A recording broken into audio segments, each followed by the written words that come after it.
মানুষের জীবনে দুই ধরনের আবেগ থাকে যা চিরকাল তার সাথে বসবাস করে। প্রথম, স্বপ্ন। দ্বিতীয়, অজুহাত। মানুষ হাজার হাজার স্বপ্ন দেখতে পারে। আমাকে এই কাজ করতে হবে, আমাকে ওখানে ঘুরতে যেতে হবে, আমার জীবনে এই অসম্ভব কাজ বাস্তবায়িত করে দেখাতে হবে, আদি ইত্যাদি। এবার ঠিক যেমন স্বপ্ন দেখেন সেইভাবে অজুহাতও খুঁজে নিয়ে আসেন। আমি এই স্বপ্ন পূরণ করতে পারলাম না, কারণ আমাকে কেউ সাহায্যই করল না, কারণ আমি দুর্বল হয়ে পড়েছিলাম, কারণ আমার কাছে সময়ই ছিল না, আদি ইত্যাদি। এবার সাফল্য এবং অসফলতার মাঝখানে এই ধরনের সংঘর্ষ হতে থাকে। সাফল্য তখন লাভ করা সম্ভব যখন আপনার স্বপ্ন আপনার অজুহাতের থেকে অনেক বড় হয়, আর অসফলতা তখন পাবেন যখন আপনার অজুহাত আপনার স্বপ্নের থেকে অনেক বড় হয়। আপনি যদি সাফল্য লাভ করতে চান তাহলে চেষ্টা করতে থাকুন, পরিশ্রম করুন। যদি অসফল হন তাহলে ভয়ভীত হওয়ার কোনো প্রয়োজন নেই। নিজের ভুল বুঝুন, তাকে শুধরে নিন, আবার চেষ্টা করুন। কিন্তু যদি নিজের জীবনে অজুহাত নিয়ে আসেন তখন স্বপ্ন কখনো পূরণ হবে না। আসুন আমার সাথে ভালোবেসে বলুন, রাধা রাধা। এমন কিছু রয়েছে মানুষের মনে, তাদের জীবনে এমন এক আবেগ যা সর্বজন বিদিত, যা সবাই জানেন যে উপস্থিত আছে। সেটাকে আমরা সমস্যা বলে থাকি। এমনিতে আমরা সকলেই জানি যে এমন কোনো গৃহ নেই যেখানে মৃত্যুর ছায়া পড়েনি, এমন কোনো বৃক্ষ নেই যার দ্বারা ওষুধ তৈরি সম্ভব নয়, এমন কোনো অন্ন নেই যা সময়ের সাথে বিষ বা অমৃতে পরিণত হতে পারে। এবার এই সমস্যাগুলি কোনো ব্যক্তির জন্য সমস্যা হতে পারে, কিন্তু নিজে থেকে এরা কোনো সমস্যাই নয়। এরা আসে আমাদের সাহায্য করতে, আমাদের কিছু শেখাতে। আপনি নিজেই দেখুন, পর্বতের শিখর থেকে কোনো এক পাখি পড়ে গিয়ে নিজের প্রাণ ত্যাগ করল। সেটা কখন সম্ভব? যখন সেই পাখি ওড়ার চেষ্টাই করে না। তখন যখন কোনো ব্যক্তি জলে পড়ে যান এবং ডুবে গিয়ে নিজের প্রাণ হারান, এর সম্ভাবনা কখন বেশি থাকে? যখন সেই ব্যক্তি সাঁতার কাটার চেষ্টাই করেন না। তখন এই সমস্যা প্রত্যেকের জীবনে থাকবেই, কিন্তু এটা মনে রাখা প্রয়োজনীয় যে কোনো সমস্যা পরিস্থিতির কারণে সমস্যা হয়ে ওঠে না। এই পরিস্থিতি যখন আমাদের সামনে আসে আমাদের তা কঠিন মনে হয়, আমরা নতমস্তক হয়ে পড়ি, ভয়ভীত হয়ে পড়ি, তার সম্মুখীন হতে পারি না। তখন তা সমস্যার রূপ নেয়। দৃঢ় হয়ে দাঁড়িয়ে থাকুন সাহসের সাথে, এই পরিস্থিতিগুলির সম্মুখীন হন। দেখবেন সমস্যা কখন সাফল্যে পরিণত হবে আপনি জানতেই পারবেন না। আসুন আমার সাথে ভালোবেসে বলুন, রাধা রাধা। সময় যা সবকিছুকে সমান করে দিতে পারে, যা সব থেকে বেশি শক্তিশালী, সব থেকে বড় সম্পত্তি, সব থেকে বড় শিক্ষক এবং সব থেকে বড় সুযোগ। এই সময় যখন ভালো যায় তখন তা আপনাকে আমিত্বে মত্ত করে তোলে, অহংকারে নিমজ্জিত করে দেয়। আর যখন খারাপ হয় তখন দুঃখের সাগরে নিজের প্রতি ঘৃণাবোধে নিমজ্জিত করে। তাই এই সময় যা এত শক্তিশালী এক সম্পত্তি, এত মহান একটি ধন, তাকে এমনি এমনি নষ্ট হতে দেবেন না। এই সময়ের সাথে কি করবেন, কিভাবে করবেন তা ভাবতে গিয়ে এবং করতে গিয়ে সময় নষ্ট করবেন না। যদি আপনি এই সময় নষ্ট করেন তাহলে সময়ও নিশ্চিত করবে যে আপনার সাথে কি করা উচিত। তাই সময়ের সদ্ব্যবহার করুন আর আমার সাথে ভালোবেসে বলুন, রাধা রাধা। আমরা সকলে শক্তি অনুভব করতে চাই। এবার যদি আপনাকে জিজ্ঞেস করা হয় যে সবথেকে বেশি শক্তির অনুভব কোথা থেকে করা সম্ভব, তখন কেউ কেউ বলবেন পুষ্টিকর আহার গ্রহণ করলে, ব্যায়াম করলে, কেউ বলবেন ধন লাভ করলে, বন্ধুদের থেকে, পরিবারের থেকে, আদি ইত্যাদি। এইভাবে আপনি শক্তির অনুভব অবশ্যই করতে পারেন, কিন্তু সবথেকে বেশি শক্তির অনুভব যদি আপনি করতে চান তাহলে তা পাবেন শুধু একতার দ্বারা, সংগঠনের দ্বারা। যদি আপনাকে উদাহরণ দিই, নিজের এই হাতটাকে দেখুন, 5টা আঙুল রয়েছে। কোনো একটা বস্তুকে নিজের একটা আঙুল দ্বারা তুলে ধরার চেষ্টা করে দেখুন, বড়ই কষ্ট হবে। তখন আপনি বুঝতে পারবেন যখন এই 5টি আঙুল একত্রিত হয় তখন কোনো কাজ কতটা সহজ হতে পারে। এটাই হলো শক্তি একতার। সব থেকে ভালো উদাহরণ যদি আপনাকে দিই তাহলে বাঁশি। এই বাঁশি থেকে অত্যন্ত মধুর সুর নির্গত হয় যা সবার মন প্রসন্ন করে দেয়। এই কথা সত্যি, কিন্তু এই বাঁশি আমি একটা বা দুটো আঙুল দিয়ে বাজাতে পারবো না। আমাকে প্রত্যেকটা আঙুল ব্যবহার করতেই হবে, তবেই এর থেকে মধুর সুর নির্গত হবে যা সকলকে প্রসন্ন করবে, ঠিক কিনা? ঠিক এইভাবেই যদি আপনি চান যে আপনার জীবনরূপী বাঁশি থেকেও মধুর সুর নির্গত হোক বা সবার মনকে প্রসন্ন করে তুলুক, তাহলে আপনাকেও জীবনে একতা নিয়ে আসতেই হবে।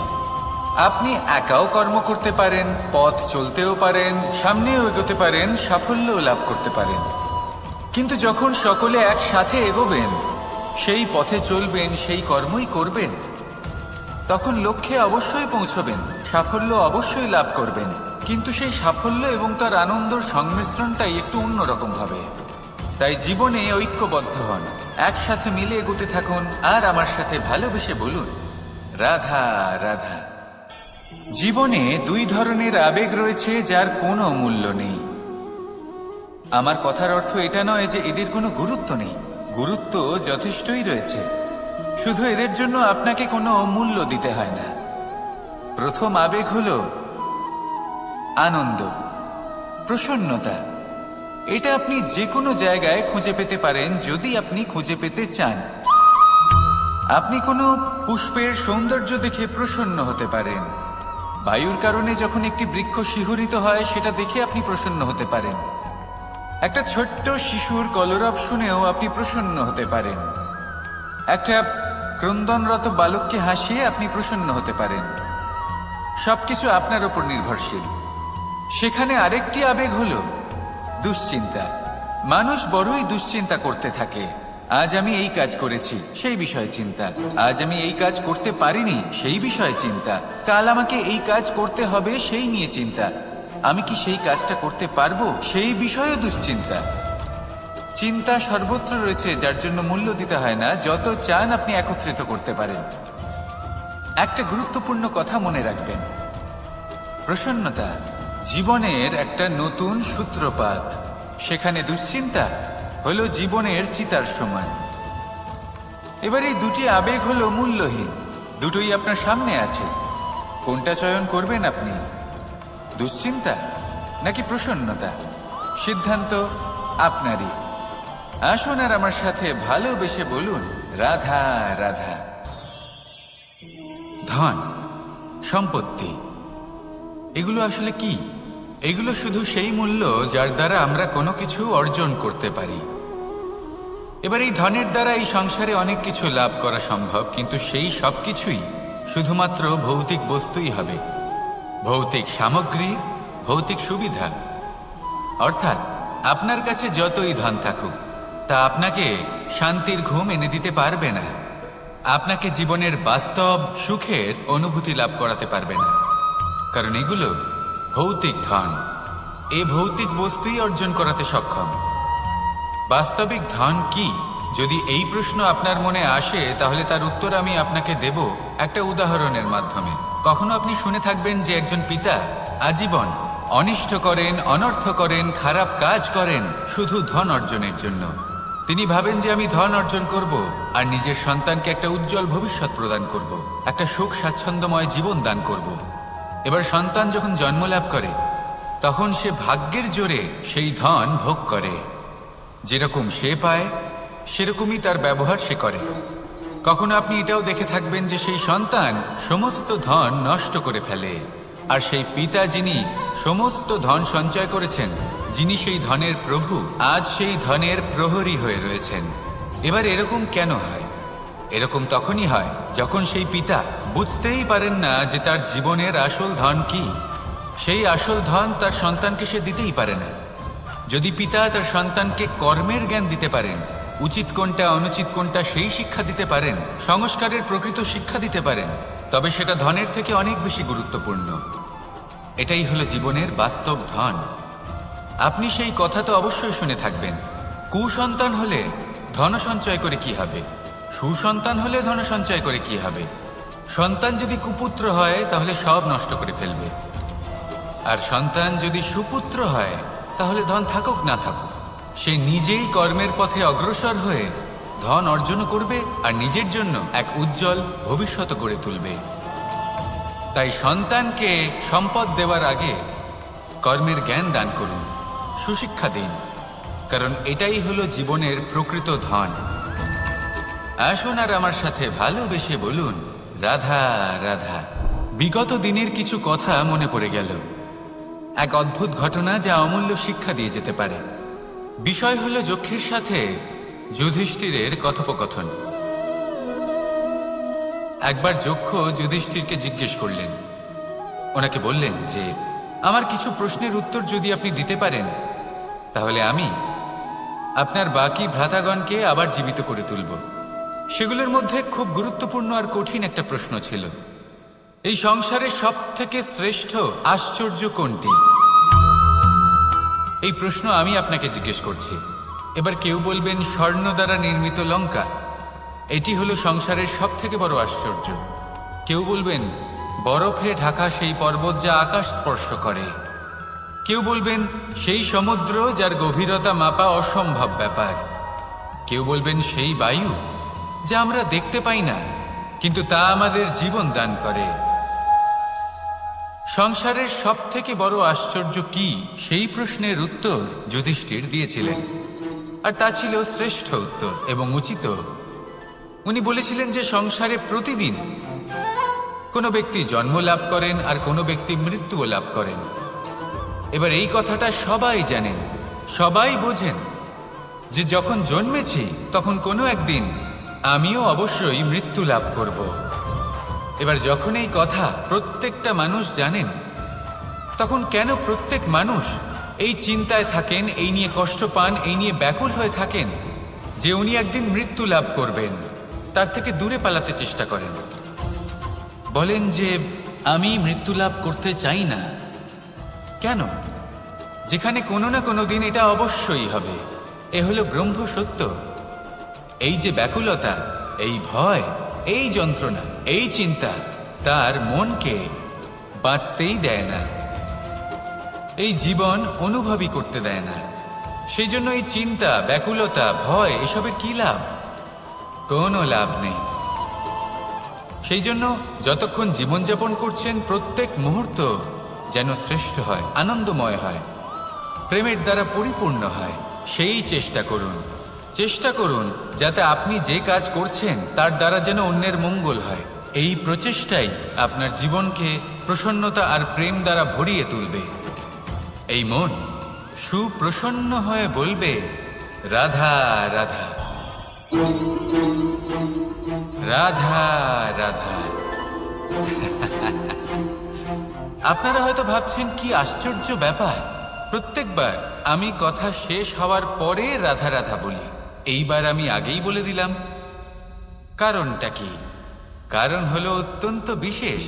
প্রত্যেকবার কথা সমাপ্ত হবার পরে আপনাদের সবার মধ্যে ভালোবাসা বিতরণ করতে চাই, তাই রাধা রাধা বলি। কিন্তু এইবার এই নতুন এবং বিশেষ সূত্রপাতে প্রথমে প্রেম বিতরণ করা অত্যন্ত আবশ্যক। এবার একটা বিষয় আছে যা জানেন হয়তো সকলেই, কিন্তু বুঝতে খুব কম জন পারেন। এই প্রেম, এই আনন্দ, এই সকল কিছুর সূত্রপাত হয় নিঃস্বার্থ আবেগের দ্বারা। ঠিক যেমন একজন মাতাকেই দেখে নিন। যখনই একজন মাতা সন্তানকে জন্ম দেন তখন এই সংসার ভুলে যায় যে তার জন্য এটা একটা নতুন জন্ম। কারণ একজন নারী তখন একজন মাতৃরূপে নতুন ভাবে জন্ম নেন। একজন নারী স্ত্রী ও গৃহবধূ রূপে কিছু অধিকার লাভ করে থাকেন, কিন্তু তিনি যখন মা হয়ে যান তখন তিনি শুধুই দান করতে শেখেন। নিজের সন্তানের জন্য কত কিছুই না করেন, তাকে বাৎসল্যের সাগরে ভাসিয়ে নিয়ে যায়। এই সংসারে রাজকুমার জন্ম নিতেই পারেন, তাকে রাম এবং লক্ষ্মণ কিন্তু মায়েরাই বানিয়ে তোলেন। একজন গোয়ালা জন্ম নেয়, তাকে দ্বারকাধীশ একজন মাই বানিয়ে তোলেন। পিতা হলেন সেই পর্বত যার একটা অংশ হলো তার সন্তান, কিন্তু মা হলেন সেই শিল্পী যিনি একটা পাথরকে খোদাই করে এমন এক মূর্তি গড়ে তোলেন যাকে সকলে পূজনীয় মনে করে। তাহলে স্মরণ করুন সেই সকল মুহূর্ত যেগুলি আপনি নিজের মাতার সাথে অতিবাহিত করেছেন। অনুভব করতে পারবেন যে কিভাবে এক মুহূর্তেই এই মন প্রফুল্ল হয়ে ওঠে। এবার এর কারণ কি? এর কারণ হলো এই জীবনের আসল দ্বারই হলো মমতা।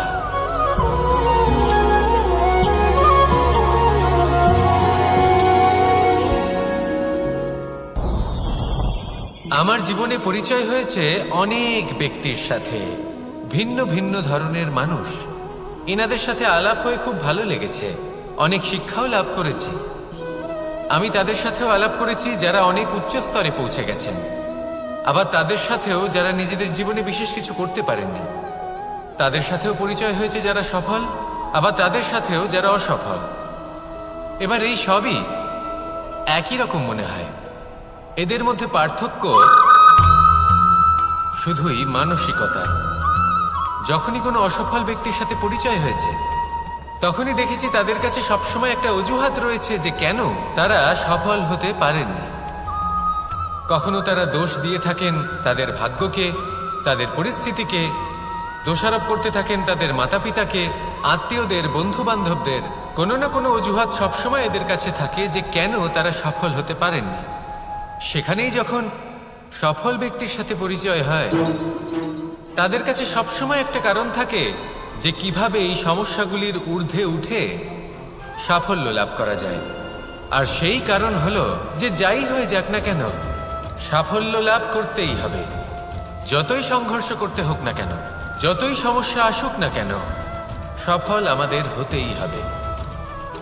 এটাই পার্থক্য মানসিকতার। সত্যি কথা বলতে আপনার আজকের এই মানসিকতা হলো আপনার আগামী ভবিষ্যতের ইমারতের ভিত। এই মানসিকতা যতটা প্রবল হবে, যতটা শুভ হবে, আপনার ভবিষ্যৎ ততটাই বিশাল এবং সুন্দর হবে।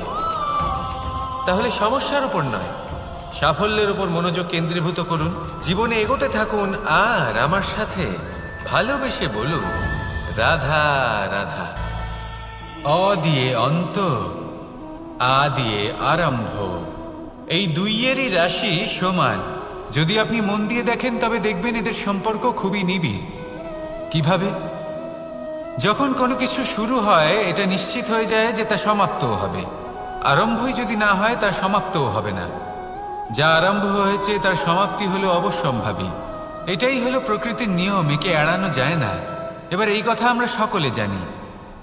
এবার মানুষ কি ভাবে যে সমাপ্তির পরে কি হতে পারে, এর উত্তর তাদের কাছে নেই।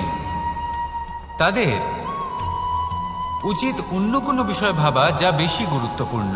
এবার মানুষ এটা জানে না যে মৃত্যুর পরে কি হতে পারে, কিন্তু এই কথা অবশ্যই জানে যে জন্ম থেকে মৃত্যু পর্যন্ত এই সময়, যাকে আমরা জীবন বলে থাকি, এই সময় আমরা কর্ম করতে পারি। এই কথা তো আমরা জানি। তাহলে এমন কি কর্ম করা যেতে পারে যা আমাদের সমাপ্তির পরও আমাদের প্রাসঙ্গিক করে রাখতে পারে, এই বিষয় ভাবা উচিত। যে জন্মগ্রহণ করেছে তার মৃত্যু হবেই, এটা সাধারণ বিষয়। কিন্তু ইতিহাস আজও সেই সকল মানুষজনকে স্মরণ করেন যাদের এই সংসার তাদের মৃত্যু নয়, বরং তাদের জীবনকালে যে কর্ম তারা করেছেন তার দ্বারা মনে রাখেন।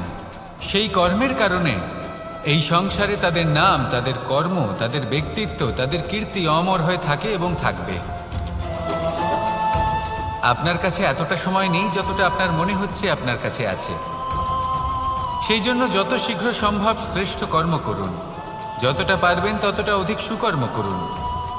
এই সংসারে নিজেকে অমর করে তুলুন আপনার মৃত্যুর পরেও, আর আমার সাথে ভালোবেসে বলুন রাধা রাধা। দীপাবলি আমাদের সবথেকে বড় উৎসব।